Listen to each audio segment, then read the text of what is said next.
এক গ্রামে একটা পুরনো ভাঙাচোরা বাড়ি ছিল। গ্রামের সবাই বলতো ওখানে ভূত থাকে। রাত নামলে বাড়ির জানালা নিজে নিজে খোলে, দরজার ফাঁক দিয়ে অদ্ভুত আলো বের হয়। একদিন কিশোর ইমরান সাহস করে সেই বাড়িতে ঢুকল। কুয়াশায় ঢেকে থাকা বাড়িটা ভেতরে অন্ধকার আর ভয়ঙ্কর নীরব।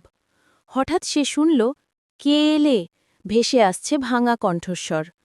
ইমরানের হাত কাঁপছিল, কিন্তু সে এগিয়ে গেল।